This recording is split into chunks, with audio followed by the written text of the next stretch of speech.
Hello everyone, Phoenix61 here with some more World of Warships Legends shenanigans. So today we are in the Connecticut. Wanted to get another hybrid, American battleship carrier hybrid video out there, as these are coming off of early access, right? So, yeah, this is Connecticut.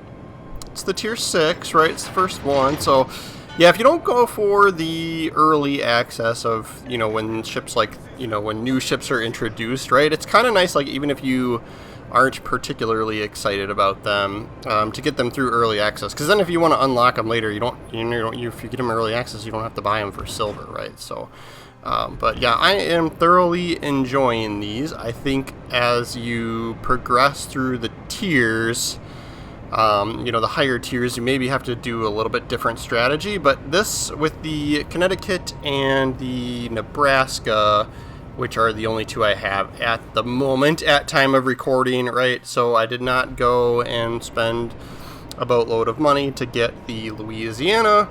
That ship looks really great, and I think is a little overpowered at the moment, but it is what it is, right? For a paid ship, I get it, but anyway, so you'll see me with this build using HE shells quite a bit, right? And so, there's different schools of thought here, but the reason is, I just hit this Flander and he's letting it burn, right? So we're getting that damage over time. His other choice is to use damage con and then potentially, flood from our torpedo bombers, right? So it looked like he was going to turn, so I'm going to switch to the other side, right? And then he's slowing down too, so now we're going to aim a little bit closer to him, right? I think he might have taken a torpedo, or he did from somebody else, or he decided to put our fire out, right? So we will shoot at him again, and then hopefully we get a flood with the torpedo airstrike, right? That's kind of the whole rationale behind it, and we do. So he is going to flood for quite a while now, right? So I'm going to go, all right, let's take some shots at this Atlantico. That's also kind of pressed in pretty hard as well, right? See if we can't get him on fire. It does look like somebody else has him on fire, but that's sort of the strategy I've taken for the most part with the Connecticut and the Nebraska, the tier 6 and tier 7 with these ships, right? I definitely am seeing, as I watch other people and experience getting obliterated by the Delaware and or Louisiana, right, that you could build into the AP shells. For example, if you've got like Azure Lane, New Jersey or something, would be ideal, right? And I've seen people wrecking with builds with that, right? So I think, but like for these lower tier ones, 6 and 7, but this seems to be working really great for me. So I've kind of sort of stuck with it. Now, obviously, if someone's given me a nice juicy broadside shot and I have the ability to switch, to AP shells, I am absolutely doing that, because they still hit pretty rough, right? So take the opportunity when it presents itself, right? And yeah, we've been fire spamming this Atlantico. We should be able to hopefully get a flood on him as well. And yeah, we just tripped the double fire there, and he's not putting that out. And then we are getting picked on by the enemy carrier at this point quite a bit also. And then there's the flood. Things are working out in our favor here. Flooding and on fire, it's my favorite, right? When it's not happening to me. Another 2 fires for him there. He is going to go down. So then we see a Nebraska on this side, on the far side. Sometimes folks coming in through that A cap over there think they're immune to cross the map bullets, right? So we'll take advantage of this, right? So he looks like he's probably hyper focused on the battleship, our one battleship that's on our side over there. We'll take a shot at him. It looks like he's already on fire from somebody else, but we really don't have a better shot at the moment, so we might as well take this one, right? Shoot what you can when you got it loaded. Connecticut coming in, we might be able to shoot him. I am always the friendly battleship that loves, for the most part, shooting destroyers and helping get them off the board, right? If you like winning, kill the destroyers. Right? I know it's like, it's not as fun, right? It's not as fun as a battleship to shoot a destroyer because you don't get those big, awesome hits that are, you know, entertaining, and that's what you want to do, right? But if you want to win the game, getting destroyers off the board when the opportunity presents itself, right? So I couldn't decide what this Nebraska was going to do, right? I think we whiffed this shot pretty bad. I was kind of expecting him not to continue backing up, right? Like, he's got the advantage over there, right? So I wasn't, yeah, but so he keeps backing up and is very easily going to miss those torpedoes. And then we can't quite hit this Connecticut. We've got the little mountain symbol there, meaning we're going to hit the land if we were to fire at him, right? So we will turn in towards B and see if we can't, you know, see what presents itself here. May or may not be able to shoot this Connecticut and Nebraska. There's still one more battleship out there, and another destroyer, and another cruiser that we haven't seen yet either at all. But we have the zone advantage, right? So we're even on ships, and score is about even, right? But we should start pulling ahead with us having 2 zones to their 1. That's kind of how it's supposed to work, right? Connecticut, we got a decent shot on him. I'm glad I took the extra second to aim there, because if I would have let auto aim do it, we would have been too high, I think, there. No fire that time, no luck there. Here would have been nice if we were loaded for Nebraska, though. I'll slow down a little bit just to see if we can't get the shot off, and then we'll go forward here after we're able to fire. Something picked us up. Looks like he's going to keep turning through, so I'm going to take a wild guess on this with the torpedoes to see if we can't get lucky there. He'll probably be turned right into them as they drop, but we'll see what happens here. Yep, here we go. Yeah, that was kind of a bad shot. Bum kill. Bummer and buzzkill combined. I called it a bum kill. It's my... Aren't you guys glad you're watching my videos? Alright, literally nothing else to shoot at here, though. And Nebraska's going to go down from the fire. So we get that kill. I'm telling you, man, this fire-flood combo, I'm enjoying it. At least for Connecticut and Nebraska, right, thus far. I think... start getting up into the bigger boys. The AP shells might be the way to go. We'll see. I do have Azure Lane, New Jersey Commander, so if we get the Delaware after it... I didn't get lucky with the Delaware. That was the harder... It was a smaller chance to get the Delaware from the like hybrid crates, right? So I didn't get lucky there, and I'm not spending real cash on getting some early access, right? So, yeah. Yeah, we'll press in. We might be able to support and shoot at this Connecticut, but I kind of want to go hunting, right? And then we do see that D is getting captured right now, so we know we should be free of destroyers, right? Unless it's that cruiser that's been missing this whole game.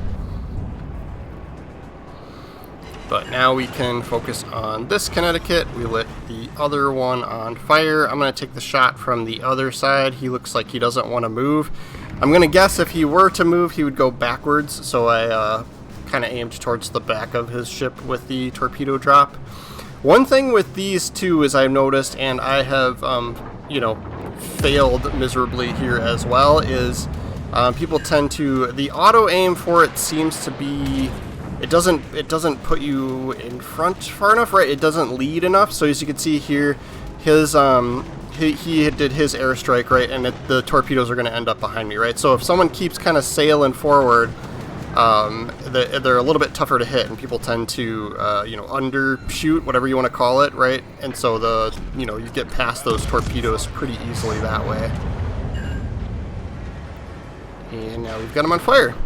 Right, so the perma-flood and or perma-fire situation really has been working out for me. And then this is when we see the cruiser that hasn't been spotted. It looks like he is chilling at his spawn location. So we will finish off this Connecticut, and then we'll go towards that cruiser and the carrier, right? So we get Connecticut with fire.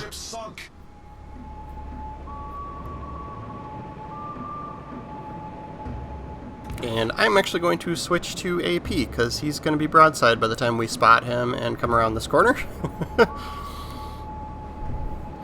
Already up to 141,000 damage. I do think that there is either in the works or has already happened by now when this video is coming out here.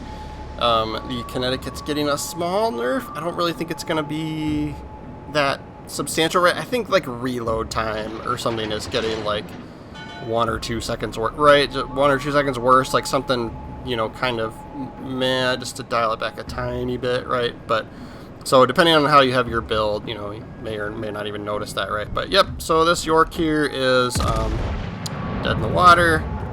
We will take our nice easy torpedo shot at him. We get some over penetrations. I think we will see how the torpedoes do here. If we get the flood, we might as well let him flood, right? And then we can go after the Lexington here, who has made the mistake of backing up towards us. I'm not sure why he's headed this way. He knew we were over here.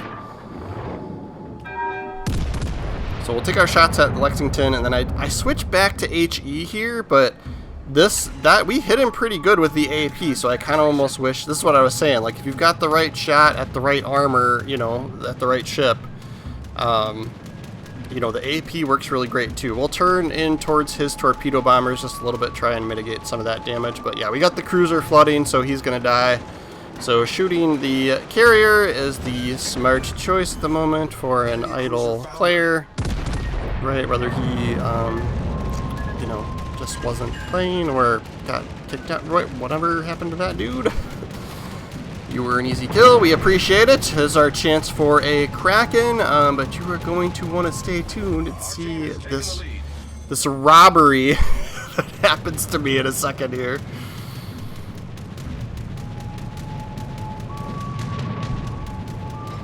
So I'm trying to like get a fire or something, like something tripped on him, and maybe I should be aiming for like superstructure a little bit more, but like we're getting like that was 8 hits, like every shell like penetrated, right? Like, so I was like, I mean, I'm not making a wrong decision, right? But like a fire would have been like really nice there, right? So since he is moving just a straight line forward, this is what I was saying, you really got to lead him. Like, so he's a carrier, he's not moving any particularly fast, right?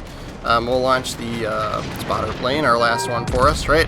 But I even aimed pretty far forward, and watch where my torpedoes land, right? And then right behind me is the carrier doing a torpedo run. But yeah, like I led him pretty significantly, and we get that hit just on the back end of him, and then yeah, he's gonna get the carrier gets the kill with the flood there, right? So it's too bad our torpedoes didn't flood him, but we'll take a look at the leaderboard. That's definitely one of my better games in Connecticut. 223,000 damage and 4 kills. So close. It's just the biggest buzz kill ever. Cracking at the end. But yeah, that's a great game. And then yeah, we 3,900 XP. Almost broke the 4,000 barrier. Oh man, that implacable. That carrier, man. I mean, I would have done the same thing. I'll take a look at the build here. Kind of give my thoughts and feelings, right? So if you've been working through the calendar event too, there is a commander that's kind of tailored to these, but I kind of don't recommend him, right? So for the first mod, I think a lot of people probably wouldn't expect this, but I picked the AA Guns mod. The AA suite is pretty good on these things, especially the Connecticut. But yeah, you might be tempted to pick the turret traverse speed, but like, I think that these, I just, my play style and how the ships are tailored, I kind of like fighting at range, so you wouldn't really need the extra turret traverse speed, right? So the AA just seemed the way to go, right? And so then I do propulsion mod and concealment, right? And then these other ones, you know, they're just, you unlock whatever, pick whatever as you unlock them. There's no choices there, right? Except for which one you do first, right? And then I'm using William Sims up in the top right. So this Tony West River, right, is just a Commander Geist. He has no effect on the commander. So, but yeah, so you don't need any fancy paid commanders or anything for this, right? And like I said, there's that calendar event right now, or that just ended this past week, right? So I went shell grouping, and then this one is probably one that not many people are choosing, but Secondary damage, I don't really care too much about that, but we do get more torpedo damage, more main guns, and plane damage, right? So I felt like maybe maybe those are stacking a little bit in there, right? Like I tried to build into the planes a little bit, right? But your guns are still your main tool of destruction, right? So you really want to focus on those. They reload way faster. Planes are like every minute and a half, right? So flammable cannoneer for the range and shell grouping. This is part of why I'm a fan of these ships, right? Because you can build into range and accuracy, and that's kind of my style, right? I like that kind of stuff. Dispersion here with a little bit of rudder shift sacrifice, right? And then main battery range, right? Reaching out. XXL, and then will to rebuild is always my go-to. I think fight fire with fire is always a good choice there as well. The other one with the eagle head is really dumb. Don't pick that one. That is our Connecticut video for the day, guys. Thank you so much for watching my videos all the way through. Please do consider subscribing. Every single one new subscriber really does help me out. I'm kind of a smaller channel, so I do notice and appreciate it, right? And thanks for those of you that tune in on the live streams pretty regularly. Appreciate you as well. But yeah, we will see you next time, and yeah, good hunting.